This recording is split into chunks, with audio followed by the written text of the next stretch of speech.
Hello everyone and welcome to the Grim Tutors, your one-stop shop for all things Magic the Gathering. I'm Colton, also known as Pez. Today is the 10th of November, which means it is Ixalan pre-release day, or pre-release weekend if you will. And today I'll be going over the new mechanics you'll see in Lost Caverns of Ixalan. The first ability we're going to be talking about today is Craft.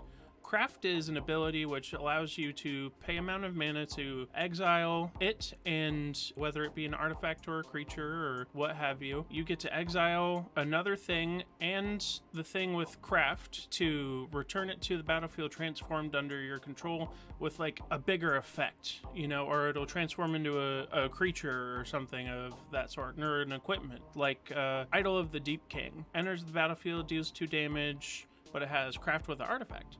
So if you have another artifact in your graveyard or on your battlefield, you can pay 3 mana, which allows you to flip it over to its other side, which is an equipment. The next ability we have up is Descend. Descend is when a permanent has entered your graveyard from anywhere.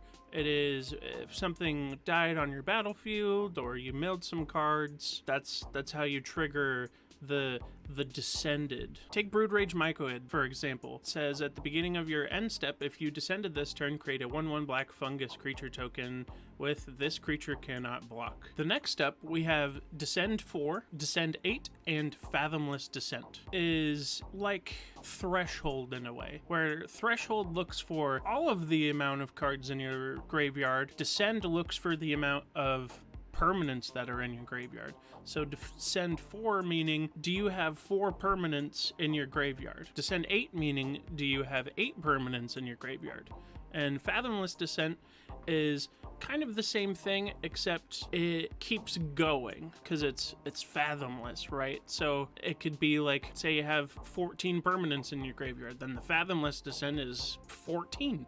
It's crazy. The next new ability on our list is Discover. Discover is kind of like Cascade in a way. Instead of on cast, it is when the permanent enters the battlefield, you get to, say, Discover 3. So you're going to exile the top cards from your library until you exile a non-land card with converted mana value of 3 or less, and you get to choose to either play that card or put it into your hand. Whereas, you know, Cascade, you do not get the option to put it in your hand. You either get to cast it or you shuffle it back into the bottom of your library with the other cards that you exiled. So next up is a returning mechanic, but I will talk about it just because they have kind of a new little thing that goes along with them. The mechanic is Explore. You reveal the top card of your library and you get to put that card in your hand if it's a land. Otherwise, you either get to put it into your graveyard or choose to put it back on top of your library and your creature gets a +1/+1 counter. But the new thing with those is map tokens. There are creatures that will enter the battlefield and make map tokens, and the map tokens are essentially, you get to pay a mana, tap it, and you get to explore. Last but not least, we have finality counters.